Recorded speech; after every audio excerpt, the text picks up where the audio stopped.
Menginjak acara yang kelima adalah acara yang kita nanti-nantikan. Acara inti tausiah agama dalam rangka memperingati Isra Mi'rajnya Nabi besar kita Muhammad sallallahu alaihi wasallam. Dalam hal ini akan disampaikan yang pertama oleh beliau Al-Habib Ahmad bin Novel bin Jiddan. Kepada beliau kami persilahkan dengan segala hormat. Allahumma salli ala Muhammad. Allahumma salli ala Muhammad. Allahumma salli ala Muhammad.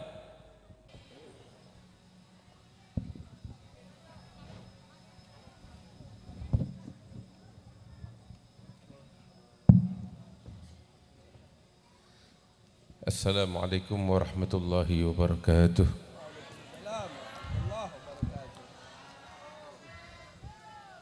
Alhamdulillah ala ma an'am wa ala ma takarram. Allahumma salli wa sallim wa barik wa karrim ala sayyidina Muhammadin al-habibil a'zam wa ala alihi wa sahbihi wa man ala silkihi intadam. Amma ba'du. Alhamdulillah. Para habaib, para kiai, para asatidzah yang mohon maaf saya tidak mampu menyebut satu persatu tanpa mengurangi rasa hormat, rasa ta'zim, rasa cinta. Hadirin wal hadirat yang dimuliakan oleh Allah Subhanahu wa taala. Di malam hari yang mulia ini kita sama-sama berkumpul di dalam peringatan Isra dan Mi'raj baginda yang agung Nabi besar Muhammad sallallahu alaihi wasallam. Hadirin wal hadirat yang dimuliakan Allah Subhanahu wa taala.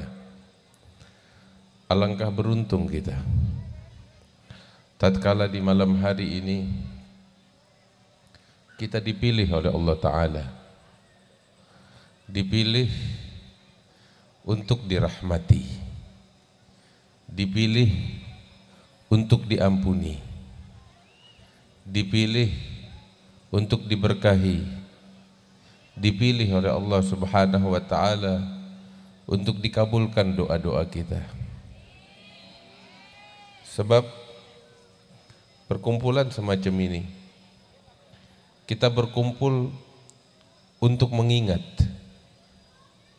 untuk belajar, untuk mengambil pelajaran dari sosok baginda Nabi besar Muhammad sallallahu alaihi wasallam. Ketika kita mengingat orang-orang saleh, orang-orang yang dicintai oleh Allah Subhanahu wa taala, maka turun rahmat dari Allah Subhanahu wa taala. Al-Imam Sayyid Muhammad bin Ja'far Al-Kattani Al-Idrisi, beliau mengutip ucapan daripada Sufyanain, Sufyan bin Uyainah wa Sufyan Ats-Tsauri. Sebagaimana ucapan ini pun diucapkan oleh Imam Abdullah bin Al-Mubarak, bahwasanya mereka mengatakan inda dzikri salihin tanzilur rahmah. Tatkala kita menyebut orang-orang saleh, mengingat mereka, maka turun rahmat dari Allah Subhanahu wa taala. Al-Imam Al-Qutub Al-Habib Ahmad bin Umar bin Sumaid, beliau menanggapi ucapan mereka dan seraya mengatakan, apabila kita menyebut orang-orang saleh, mengingat dan mengenang mereka, turun rahmat dari Allah Subhanahu wa taala, fa kaifa bi aslahis salihin. Maka bagaimana kiranya apabila yang kita sebut, yang kita ingat, yang kita kenang adalah sosok manusia yang paling saleh, yaitu baginda Nabi besar Muhammad sallallahu alaihi wasallam. Rahmat yang agung turun dari Allah taala. Ketentraman dan ketenangan masuk merasuki ke dalam hati kita. Dan inilah yang kita rasakan saat ini, bapak-bapak, ibu-ibu. Semua di antara kita yang hadir insyaallah merasakan ketentraman di dalam hatinya, merasakan ketenangan Dan ini adalah sakinah yang diturunkan oleh Allah, yang dimasukkan ke dalam hati setiap orang-orang yang beriman, yang berkumpul berzikir kepada Allah Subhanahu wa taala.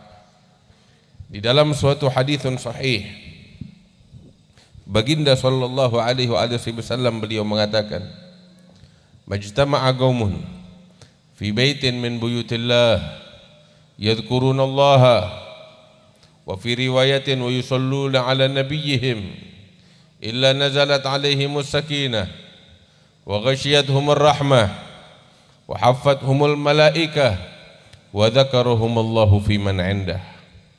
Di dalam hadis Nabi besar Muhammad sallallahu alaihi wasallam beliau katakan, tidak berkumpul sekelompok manusia berzikir kepada Allah, di dalam riwayat ditambahkan dan bersalawat kepada Nabi mereka Muhammad sallallahu alaihi wasallam, illa nazalat alaihimus sakinah, melainkan turun kepada mereka as-sakinah, yaitu ketentraman, ketenangan dari Allah taala, wa ghasyiyatuhumur rahmah, dan mereka dinaungi dengan rahmat dan kasih sayang Allah, wa haffathumul malaikah, dan para malaikat ikut bergabung dengan mereka,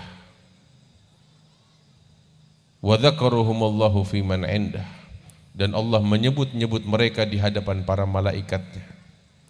Bapak-bapak, ibu-ibu sekalian, inilah yang dinyatakan oleh Rasul sallallahu alaihi wasallam. Dan kita semua saat ini merasakan ketentraman itu. Dan kita semua saat ini merasakan rahmat yang Allah turunkan kepada kita. Kalau kita melihat saat ini yang hadir banyak sekali, laki-laki maupun perempuan, ambil kabar, para malaikat pun ikut hadir bersama kita. Jumlah mereka jauh lebih banyak dari kita. Dan mereka ikut hadir membawa keberkahan dari Allah untuk kita sekalian.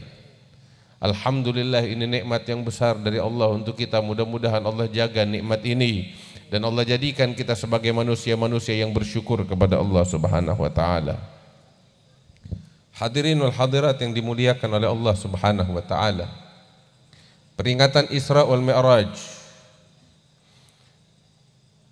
peristiwa yang agung yang mana Allah memuliakan sosok Nabi Muhammad sallallahu alaihi wasallam. Kemuliaan Allah, anugerah dari Allah, karunia Allah untuk baginda Nabi besar Muhammad sallallahu alaihi wasallam. Allah menunjukkan kebesarannya, Allah menunjukkan kekuasaannya, kehendaknya pada sosok baginda Nabi besar Muhammad sallallahu alaihi wasallam, sehingga Allah nyatakan hal itu di dalam Al-Quran, diabadikan oleh Allah Ta'ala. Apa yang Allah nyatakan? Allah katakan di dalam Al-Quran, Subhanalladzi asra bi'abdihi laylan minal masjidil harami ilal masjidil aqsa alladzi barakna hawlahu linuriyahu min ayatina innahu huwas sami'ul basir. Allah Ta'ala mengatakan di dalam Al-Quran, Maha suci Allah yang telah memperjalankan hambanya di malam hari dari Masjidil Haram ke Masjidil Aqsa, linuriyahu min ayatina, agar kami perlihatkan kepadanya tanda-tanda kami, innahu huwas sami'ul basir, sesungguhnya Allah Maha mendengar dan Allah Ta'ala Maha melihat. Hadirin wal hadirat yang dimuliakan Allah, ayat yang singkat tetapi padat menceritakan tentang perjalanan agung itu, perjalanan di malam hari. Bahkan ketika ditegaskan oleh Allah Ta'ala laylan, artinya sesaat dari malam, bukan satu malam penuh yang panjang, tidak, sesaat dari malam hari. Sampai bahkan dilukiskan oleh Al-Imam Abdurrahman Ad-Daibai di dalam maulidnya tentang perjalanan tersebut, thumma arudduhu minal arsh qabla an yabrudal farsh wa qad nala jami'al ma'arib. Kemudian kata Allah Ta'ala, sebagaimana dilukiskan, digambarkan oleh Al-Imam Ad-Daibai, Aku kembalikan sosok Muhammad sallallahu alaihi wasallam dari Arsy turun ke langit yang ketujuh dan terus hingga dikembalikan oleh Allah Ta'ala ke muka bumi ini. Dari perjalanan Isra, ranjang beliau masih hangat. Kita kalau duduk di atas kursi, di atas ranjang kita bangun, kita akan dapati ranjang kita, kursi kita hangat lepas kita duduki. Tetapi kehangatan itu nggak bakal berlalu sampai 5 menit, paling lama 1 menit, baru kembali normal lagi, nggak hangat lagi. Sedangkan Nabi Muhammad pada saat perjalanan Isra wal Mi'raj dikembalikan oleh Allah setelah perjalanan panjang, sedangkan tempat perbaringan beliau masih dalam keadaan hangat. Inilah kekuasaan Allah yang Allah khususkan kepada sosok baginda Nabi Muhammad SAW. Dan perjalanan itu adalah perjalanan ibadah dari masjid ke masjid, dari Masjidil Haram ke Masjidil Aqsa, yang diberkahi oleh Allah Subhanahu wa taala sekelilingnya. Sehingga siapa-siapa di antara kita yang dimuliakan oleh Allah Subhanahu wa taala bisa sampai ke Masjidil Aqsa, dia akan merasakan keberkahan yang begitu besar, yang begitu agung di sekeliling Masjidil Aqsa. Bagaimana tidak? Masjidil Aqsa merupakan tempat yang dahulu dipijak oleh para nabi-nabi yang terdahulu. Nabi Isa, Nabi Yahya, Nabi Musa, Nabi Sulaiman, Nabi Daud, dan para nabi-nabi Bani Israel yang lainnya. Mereka berjuang di jalan Allah Subhanahu wa taala. Mereka memijakkan kaki mereka di Masjidil Aqsa sehingga tempat tersebut menjadi tempat yang diberkahi sekelilingnya oleh Allah Subhanahu wa taala. Kemudian Allah Ta'ala mengatakan tentang perjalanan tersebut, linuriyahu min ayatina, agar kami perlihatkan kepadanya tanda-tanda kami. Hadirin wal hadirat yang dimuliakan Allah, inilah yang penting dalam perjalanan Isra. Bahwasanya perjalanan Isra adalah perjalanan untuk belajar, perjalanan untuk mengambil pelajaran. Sebab pada perjalanan itu Allah memperlihatkan kepada sosok Nabi Muhammad banyak hal, tanda-tanda kebesaran Allah. Sehingga itu semua diceritakan oleh Nabi Muhammad kepada kita umatnya agar kita mengambil pelajaran dan menjadikan itu semua sebagai pedoman dalam kehidupan kita. Sehingga kita meraih kebahagiaan di dunia dan di akhirat. Hadirin wal hadirat yang dimuliakan Allah, banyak pelajaran yang kita bisa petik. Dan di antara pelajaran tersebut yang ingin kita petik saat ini terlalu banyak, waktu tidak akan cukup. Akan tetapi ada beberapa hal yang penting yang disaksikan oleh baginda Nabi besar Muhammad sallallahu alaihi wasallam. Hadirin yang dimuliakan Allah, perjalanan Isra wal Mi'raj boleh kita katakan sebagai safari ziarah. Kok begitu? Iya. Pada perjalanan Isra wal Mi'raj, Nabi mengajarkan kepada kita umatnya untuk melakukan perjalanan safari berziarah.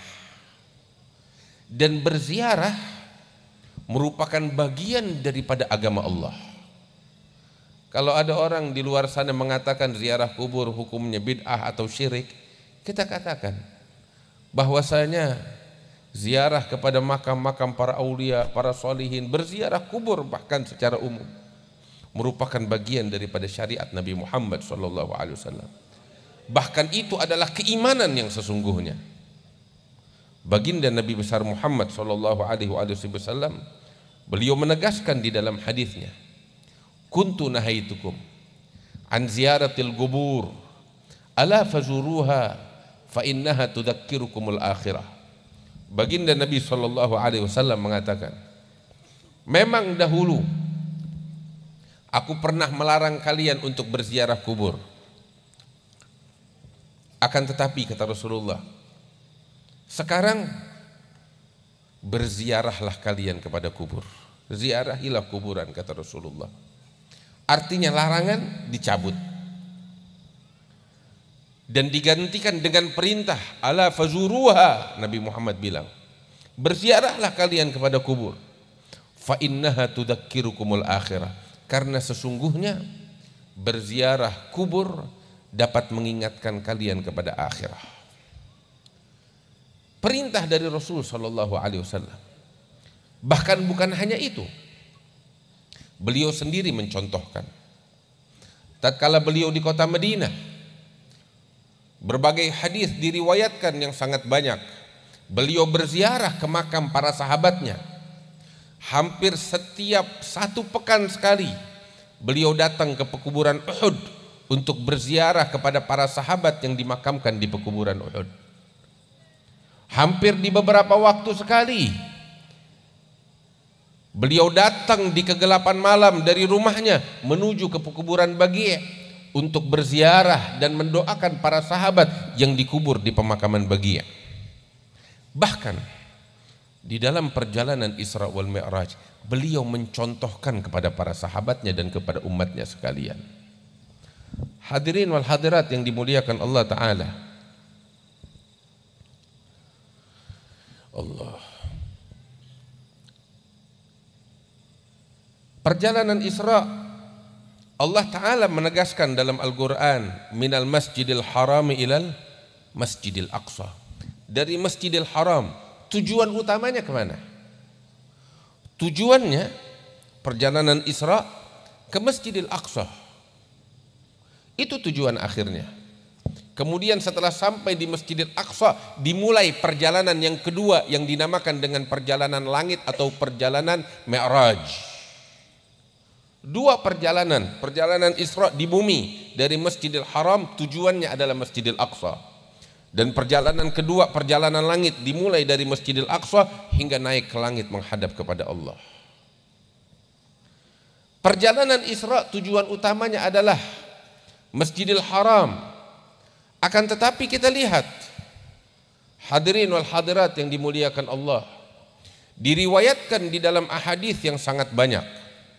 Di antaranya diriwayatkan oleh Imam Bukhari wa Muslim, diriwayatkan oleh Imam Tirmidzi, diriwayatkan oleh Imam Abi Dawud fi Sunanihi, diriwayatkan oleh Imam Ibnu Majah, dan banyak lagi riwayat-riwayat yang sahih yang menceritakan tentang perjalanan tersebut, bahwasanya ketika perjalanan dimulai dari Masjidil Haram, Nabi Muhammad tidak langsung menuju ke Masjidil Aqsa sebagai tujuan utama. Akan tetapi diajak oleh malaikat Jibril berkeliling dan transit di banyak tempat. Tidak langsung menuju ke Masjidil Aqsa sebagai tujuan utama, tetapi diajak oleh malaikat Jibril untuk transit ke beberapa tempat. Kalau kita telusuri di dalam riwayat-riwayat hadis tersebut, kita akan dapati bahwa pada saat perjalanan mengendarai Buraq, Jibril bersama Nabi Muhammad SAW dan didampingi oleh malaikat Mikail. Saat itu beliau melewati satu tempat yang dipenuhi dengan perkebunan kurma, sangat banyak.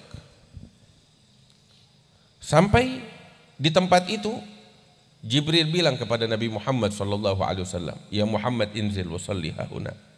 Wahai Muhammad, turun dari kendaraanmu, dari buraqmu, dan sholatlah di tempat ini. Maka Nabi Muhammad turun. Beliau sholat tanpa banyak bertanya. Kemudian melanjutkan perjalanan tanpa bertanya lagi. Setelah melanjutkan perjalanan, Jibril yang mengatakan kepada Nabi Muhammad yang memulai.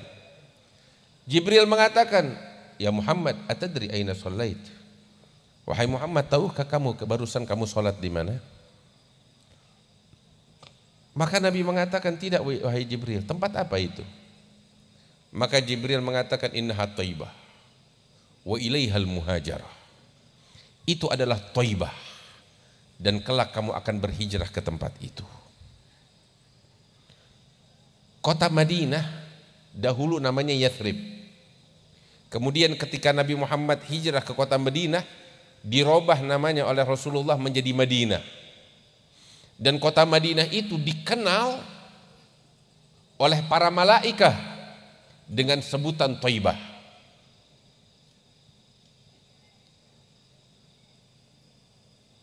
Dikenal oleh para malaikat dengan sebutan Thaibah. Jibril bilang kepada Rasulullah, innaha Thaibah, itu adalah Thaibah, wa ilaihal muhajar. Diajak singgah ke kota suci, tempat yang penuh keberkahan, yaitu tempat hijrahnya baginda Nabi Muhammad SAW. Lanjut perjalanan. Kemana tujuannya? Masjidil Aqsa. Tetapi nggak langsung kepada tujuan. Diajak singgah ke tempat lain. Diajak kemana?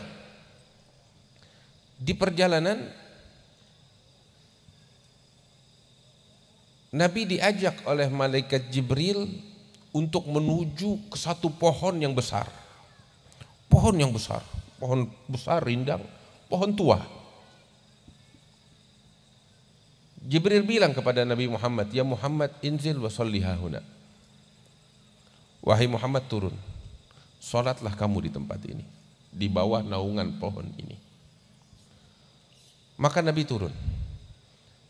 Tanpa banyak bertanya, beliau sholat di bawah naungan pohon yang besar itu. Kemudian lanjut perjalanan. Jibril memulai lagi, bilang, ya Muhammad, atadri aina sholait? Wahai Muhammad, tahukah kamu barusan kamu sholat di mana? Rasul bilang, tidak. Di mana itu wahai Jibril? Jibril bilang, kamu sholat di bawah pohon di mana dahulu Nabi Musa bernaung di bawahnya. Artinya ini tempat berkah. Apa kalau bahasa kita petilasan? Tempat yang dahulu dipijak oleh manusia agung, kekasih Allah Nabi Musa alaihissalam, yang diceritakan oleh Allah Ta'ala di dalam Al-Quran tatkala Nabi Musa kabur dari kejaran Fir'aun dan pergi ke negeri Madian. Beliau berteduh saat sampai di negeri Madian di bawah satu pohon. Diceritakan oleh Allah Ta'ala di dalam Al-Quran. Dan saat itu datang kedua perempuan yang ingin mengambil air dan dibantu oleh Nabi Musa alaihissalam. Sebagaimana diceritakan oleh Allah Ta'ala di dalam Al-Quran, setelah Nabi Musa membantu keduanya, beliau berteduh kembali di bawah pohon itu dan berdoa kepada Allah. Di dalam doanya beliau katakan, Rabbi inni lima anzalta ilayya min khairin fagir. Ya Allah, aku adalah fagir atas karunia yang engkau turunkan kepadaku. Beliau berdoa di tempat itu, di bawah pohon itu. Dan beliau istirahat di tempat itu, dipijak oleh sosok yang dicintai oleh Allah, diabadikan tempat itu oleh Allah Ta'ala. Pohon itu diabadikan oleh Allah Ta'ala dari sejak Nabi Musa sampai di masanya Nabi Muhammad, dan Nabi Muhammad diperintahkan oleh Jibril untuk sholat di tempat itu. Ini tempat berkah. Padahal siapa yang lebih berkah, Nabi Muhammad atau Nabi Musa? Nabi Muhammad jauh lebih agung, lebih berkah. Tapi beginilah Allah ingin mengajarkan kepada sosok Nabi Muhammad dan kepada kita umatnya. Ambil keberkahan dari siapapun, selama orang itu adalah orang yang dicintai oleh Allah, ambil keberkahan darinya. Lanjut perjalanan. Subhanallah.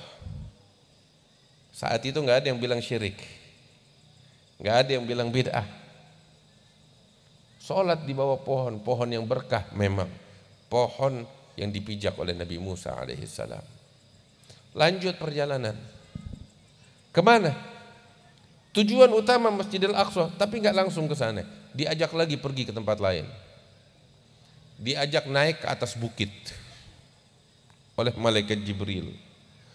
Sesampainya di bukit, Jibril bilang kepada Nabi Muhammad SAW, ya Muhammad, inzil wa sholli hahuna, turun sholat di sini. Jibril bilang, tempat apa ini? Ya Muhammad, tahukah kamu? Tidak. Ini adalah bukit Tursina tatkala dahulu Nabi Musa bermunajat kepada Allah Ta'ala. Lanjut perjalanan. Diajak kemana tahu? Diajak berziarah kubur. Kuburan siapa yang diziarahi? Jibril mengajak Nabi Muhammad SAW untuk berziarah ke kuburannya Nabi Musa alaihissalam.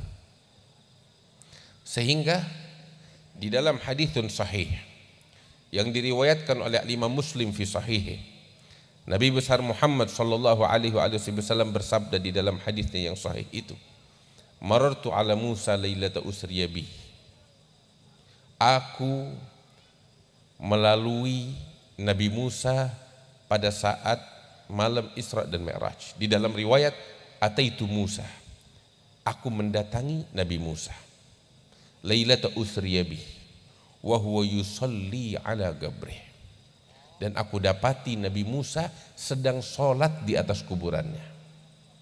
Nabi Musa telah wafat, tetapi para anbiya mereka hidup di dalam kuburan mereka, yusallun, sebagaimana di dalam hadis yang lain. Nabi bilang, saya ketika mendatangi Nabi Musa, saya dapati beliau sedang sholat di atas kuburannya. Artinya apa? Nabi Muhammad berziarah ke kuburan Nabi Musa dan mendapati sosok Nabi Musa alaihissalam hidup sholat di atas kuburannya. Itu yang dinyatakan oleh Nabi Muhammad di dalam hadis sahihnya. Enggak cuma sampai di situ. Di dalam hadis itu Nabi mengatakan kepada para sahabatnya ketika beliau menceritakan kepada para sahabat tentang perjalanan Isra wal Mi'raj, beliau katakan kepada para sahabatnya, "Lau kuntu thamma la araitukum gabrah." Beliau bilang, apabila sekarang aku di sana, aku akan tunjukkan kepada kalian di mana kuburan Nabi Musa alaihissalam. Bapak-bapak, ibu-ibu, kalau memang berziarah kubur berpotensi kepada kesyirikan, enggak bakal Nabi Muhammad menunjukkan kepada para sahabatnya kuburan Nabi Musa di mana. Berbahaya, berpotensi kepada kesyirikan. Tetapi tidak, kenyataannya tidak demikian. Karena berziarah merupakan hakikat keimanan, Nabi mengatakan kepada para sahabatnya, kalau sekarang aku di sana, aku tunjukkan kepada kalian di mana kuburannya. Cuman itu waktu Nabi Muhammad di Madinah dan para sahabatnya. Tetapi nggak sampai di situ. Nabi Muhammad, kalau bahasa kita sekarang Sherlock. Kalau bahasa kita sekarang nih, beliau kasih GPS-nya, lokasinya. Sampai beliau mengatakan, wa huwa ala janibit tariq indal kathibil ahmar. Dikasih tuh lokasinya oleh Rasulullah, GPS-nya Sherlock. Nabi kasih Sherlock bakal kita sekalian. Kuburannya Nabi Musa di pinggiran jalan yang biasa dilalui di satu tempat namanya Kathibil Ahmar. Dan sahabat faham lokasi itu di mana, tempat itu di mana, sehingga di masa Salahuddin Al-Ayyubi, tatkala beliau di bulan Rajab semacam ini berhasil memenangkan kemenangannya yang gemilang hingga mensucikan Masjidil Aqsa dari tangan orang-orang kafir, saat itu beliau membangun Madinatul Qudus, memakmurkannya, dan beliau melestarikan kuburannya Nabi Musa alaihissalam yang dahulu lokasinya ditunjuk oleh Rasulullah sallallahu alaihi wasallam. Sampai dibangun oleh Salahuddin Al-Ayyubi masjid di situ dan kuburannya Nabi Musa alaihissalam sebagaimana koordinatnya ditunjukkan oleh Rasul sallallahu alaihi wasallam. Sampai detik ini diziarahi, tempatnya masih ada dan dilestarikan. Nabi berziarah ke makam Nabi Musa alaihissalam. Terus beliau lanjut lagi perjalanan. Kemana? Ke Masjidil Aqsa. Iya, itu tujuan utama. Tapi belum. Ini perjalanan safari ziarah masih panjang. Diajak kemana lagi oleh Jibril? Diajak oleh Jibril, Nabi cerita, ke satu gunung atau bukit yang tinggi. Dari atas bukit itu terlihat Madinah itu Al-Qudus. Terlihat dari situ kota Masjidil Aqsa, Baitul Maqdis. Terlihat dari atas bukit itu. Terus Jibril bilang kepada Nabi Muhammad, ya Muhammad, turun. Sholatlah kamu di tempat ini. Maka Nabi turun. Dan Nabi sholat di tempat itu, kemudian lanjut perjalanan. Jibril bilang, ya Muhammad, tahukah kamu di mana kamu barusan sholat? Tidak. tempat itu adalah Baitul Lahm, haitsu wulida Isa. Itu adalah Baitul Lahm, tempat dilahirkannya Nabi Isa alaihi salam. Hadirin wal hadirat yang dimuliakan Allah, lihat tempat kelahiran Nabi Isa yang terjadi suatu mukjizat agung yang diceritakan oleh Allah Ta'ala tentang mukjizat kelahiran Nabi Isa di dalam Al-Quran. Tempat itu diabadikan, dijaga, dilestarikan oleh Allah Ta'ala hingga Nabi Muhammad pada malam Isra wal Mi'raj diperintahkan untuk datang ke tempat itu dan mengambil keberkahan darinya. Kemudian baru lanjut menuju ke Masjidil Aqsa. Lihat, ini kalau kita lihat, kalau kita perhatikan, ini safari ziarah. Kita kadang sama guru-guru kita, sama kiai kita, habib kita, ya, apalagi kalau lagi ada acara haul sekalian tuh perjalanan. Ziarah Wali Songo, ziarah ke Tegal Habib Muhammad bin Tahir, ke Pekalongan Al Habib Ahmad bin Abdullah bin Talib, ya, sampai ke tempat-tempat yang berkah, ya, ke Masjid Abu Alamah di Gebang, tempat-tempat yang berkah. Ini semua, ini dia dalilnya. Dulu Nabi Muhammad pada perjalanan Isra wal Mi'raj melakukan itu semua. Dan kita saat ini mengikuti perjalanan beliau sallallahu alaihi wasallam. Ini yang kita petik dari perjalanan Isra wal Mi'raj. Dan lihat, kita ketika melakukan safari ziarah, berziarah ke makam para aulia, tempat-tempat yang berkah, tempat-tempat orang-orang saleh, kita pulang keimanan bertambah di dalam hati kita. Makin kita khusyuk di dalam beribadah, makin kita sungguh-sungguh di dalam mencari keridhaan Allah, makin kita berharap dan bersimpuh di pintu Allah. Inilah hakikat keimanan. Maka itu Nabi Muhammad mencontohkan kepada kita pada perjalanan Isra wal Mi'raj sebagai pelajaran penting yang bisa kita petik dari perjalanan Isra wal Mi'raj baginda Nabi Muhammad SAW. Hadirin wal hadirat yang dimuliakan oleh Allah Subhanahu wa taala. Ini pelajaran pertama yang bisa kita petik dari perjalanan Isra wal Mi'raj. Safari ziarah, mengambil keberkahan dari orang-orang yang diberkahi oleh Allah Ta'ala. Di antara pelajaran yang lain yang bisa kita petik, hadirin yang dimuliakan oleh Allah Subhanahu wa taala, sebenarnya banyak yang bisa kita petik. Nabi menyaksikan banyak hal.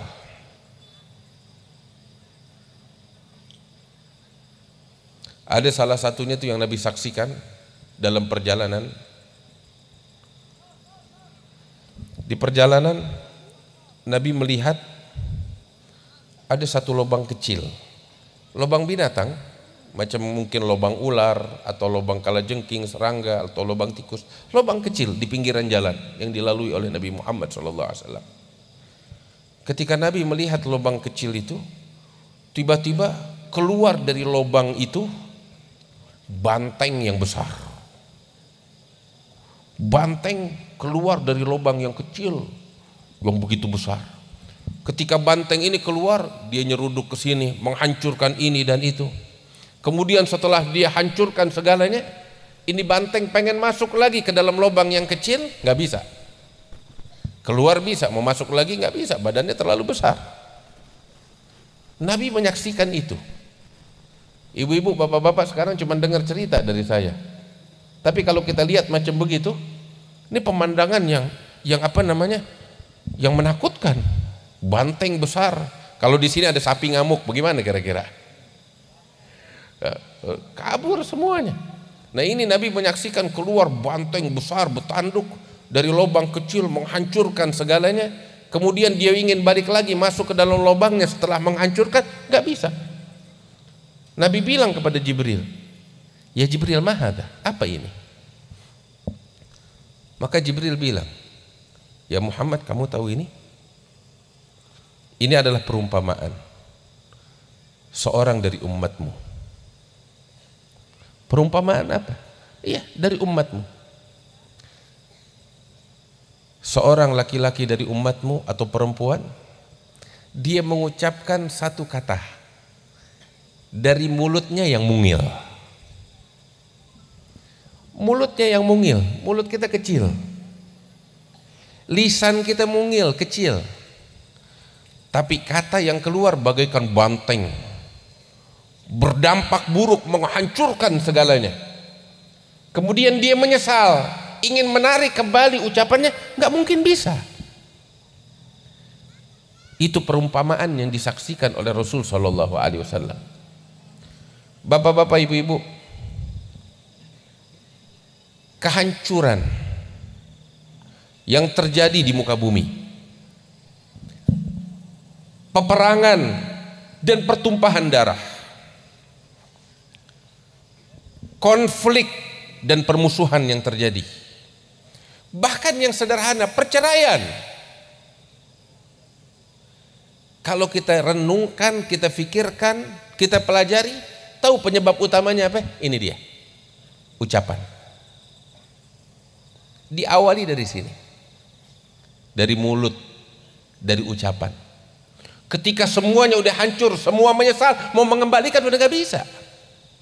Maka itu Nabi bilang di dalam hadisnya, beliau tegaskan, man kana yu'minu billahi wal yaumil akhir falyaqul khairan aw liyasmut. Orang yang beriman sama Allah, keimanan nggak dilihat cuma dari sholat di masjid, tahajud dan Al-Quran, enggak. Berapa banyak orang yang sholatnya rajin, tahajudnya rajin, Al-Qurannya rajin, tetapi ketika dia tidak bisa menjaga lisannya dari yang haram, dibinasakan oleh Allah Ta'ala. Nabi bilang, barang siapa yang beriman kepada Allah dan hari akhir, hendaknya dia berucap kebaikan, kalau nggak bisa, diam, kata Rasulullah. Al-Imam An-Nawawi bilang, sifat orang beriman, mau tahu ciri orang beriman, ketika ingin berbicara dia berpikir. Orang yang main asal bicara tanpa berpikir, keimanannya diragukan. Sebab Nabi mengikat keimanan dengan lisan. Hingga beliau katakan di dalam hadisnya yang sahih yang diriwayatkan oleh Imam Bukhari wa Muslim fi sahihaihima, beliau bersabda, innar rajul la yatakallamu bi kalimah la yulgi biha balan yahwi biha fi jahannam sab'ina kharifa. Terkadang seseorang berbicara, mengucapkan satu kata, dia gak peduli dengan kata itu. Macam kita nih sekarang ngomong, siapa sih yang mikirin omongan yang kita ucapkan? Keluar kata-kata, terkadang ingin membuat orang tertawa. Keluar kata-kata, gak ada yang kita pikirkan dari kata-kata itu. Berlalu begitu aja. Nabi bilang, gak berlalu begitu aja. Ternyata ucapan yang dia ucapkan, yang gak dia pedulikan itu, menjadi penyebab dia terombang-ambing 70 tahun di jurang api neraka, dibakar oleh Allah Ta'ala. Na'udzubillah. Sampai Ar-Rasul Sallallahu Alaihi Wasallam di dalam hadisnya yang sahih juga mengatakan kepada Mu'adz bin Jabal, ya Mu'adz, kuffa alaika hadha. Nabi bilang kepada Mu'adz sambil menarik lidahnya Sayyidina Mu'adz, ditarik tuh oleh Rasulullah, dipegang. Ya Mu'adz, kuffa alaika hadha. Wahai Mu'adz, jaga olehmu ini. Lidah ditarik oleh Rasulullah. Mu'adz bilang, ya Rasulullah, wa hal nu'akhadh bima tatakallamu bihi alsinatuna?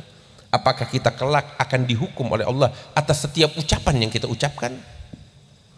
Nabi bilang, thaqilatka ummuka ya Mu'adz, wa hal yakubun nas finnar ala wujuhihim aw ala manakhirihim illa hasaidu alsinatihim. Wahai Mu'adz, mereka yang terjerumus di dalam api neraka di atas kepala dan ubun-ubun mereka, apalagi sebabnya kalau bukan karena dampak dari ucapan yang mereka ucapkan, kata Rasulullah Sallallahu Alaihi Wasallam. Maka itu bapak-bapak, ibu-ibu, jaga. Zaman kita sekarang nih, ya, ucapan itu diucapkan nggak cuma dengan lisan, nih, dengan tulisan atau dengan ini handphone.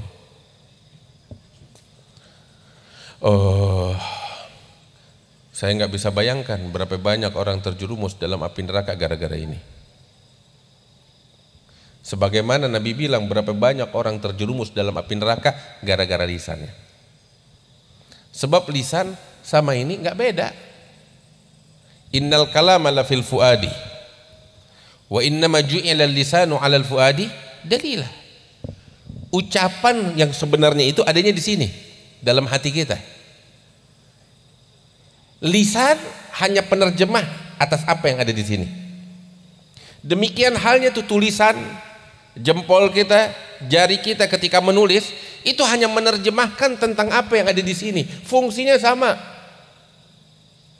Maka itu jangan sembarangan kita nyebar-nyebar tulisan. Jangan sembarangan kita main asal bicara. Dampaknya besar. Pertanggungjawabannya besar di hadapan Allah Subhanahu wa taala. Sayyidina Syekh Abu Bakar bin Salim bilang wa fis sukuti salamah. Di dalam diam keselamatan kita di situ. Lebih baik kita menyesal atas diam kita dibanding menyesal atas ucapan kita. Kalau kita menyesal atas diam masih bisa kita kejar, masih bisa kita berucap. Tapi kalau menyesal atas ucapan mau ngembalikan lagi nggak bisa, mau narik ucapan lagi nggak bisa. Maka itu lebih baik diam. Sayyiduna Abu Bakar As-Siddiq sampai beliau taruh batu di bawah lidahnya. Supaya apa? Kalau mau ngomong keluarin dulu batunya. Menahan lisan untuk berbicara. Begini dahulu orang-orang saleh. Dan ini salah satu pelajaran penting yang bisa kita petik dari perjalanan Isra wal Mi'raj. Bapak-bapak, ibu-ibu yang dimuliakan Allah. Ini saya bicara udah mau 1 jam. Sedangkan di sini mohon maaf banyak para ulama, ada Al-Habib Ahmad bin Ali bin Sahel, Al-Habib Nabil, Al-Habib Abdul Qadir dan yang lain-lainnya. Yang mudah-mudahan kehadiran kita bersama mereka membawa keberkahan dari Allah Ta'ala. Bapak-bapak, ibu-ibu, sungguh nih kita beruntung, kampung kita beruntung. Tahu apa yang bikin kita beruntung? Kehadiran mereka anak cucu Rasulullah SAW. Kita mungkin gak jumpa dengan Rasulullah, tapi Allah muliakan kita dengan cucu-cucunya Rasulullah. Kita cintai mereka, kita hormati mereka, ambil ilmu dari mereka. Beruntung orang mencintai mereka, keluarga Rasulullah SAW. Mudah-mudahan kita masuk di dalam golongan mereka, orang-orang yang beruntung itu. Bapak-bapak, ibu-ibu, ambil kabar gembira. Di bulan suci Rajab ini insya Allah semua dosa-dosa kita diampuni oleh Allah Ta'ala. Di majelis ini rahmat Allah turun, pengampunan Allah turun. Mudah-mudahan kita termasuk yang mendapat pengampunan Allah. Apa yang saya sampaikan barusan sedikit, tapi yang paling penting khairul kalam magalla wadal. Sedikit tapi membawa manfaat ketika kita praktekkan. Jadikan sebagai pedoman dalam kehidupan kita. Jaga lisan kita. Cintai para aulia, para solehin, ziarahi mereka, kunjungi mereka. Ambil keberkahan dari mereka. Insya Allah kita akan mendapatkan keridhaan Allah Subhanahu wa Ta'ala. Dan terakhir yang ingin saya sampaikan adalah kita akan mendengar dari para ulama kita, guru-guru kita, para habaib kita. Pasang telinga kita, hati kita, apa yang beliau sampaikan, mereka sampaikan, jadikan sebagai pedoman kehidupan kita. Sehingga kita meraih keridhaan Allah di dunia dan di akhirat. Mudah-mudahan Allah ampuni dosa-dosa kita. Mudah-mudahan Allah berikan keberkahan untuk kita sekalian. Mudah-mudahan Allah berikan keberkahan untuk kita di bulan Rajab dan di bulan Sya'ban yang akan datang. Dan Allah sampaikan kita, panjangkan umur kita hingga kita mendapati bulan suci Ramadan dalam keadaan sehat, dalam keadaan afiat, dalam keadaan yang diridai oleh Allah Subhanahu wa Ta'ala. Allahumma ja'al jam'ana hadza jam'an marhuma, tafarrugana min ba'dihi tafarrugan ma'suma, wa la taj'al fina wa la minna wa la ma'ana syaqiyan wa la mahruma, birahmatika ya arhamar rahimin, wa judika ya ajudal ajwadin, wa ya rahimal masakin, wa ya dzal quwwatil matin. Wa sallallahu ala sayyidina Muhammad an-nabiyil ummi wa ala alihi wa sahbihi wa sallam, walhamdulillahi rabbil alamin. Lebih kurangnya mohon maaf. Assalamualaikum warahmatullahi wabarakatuh.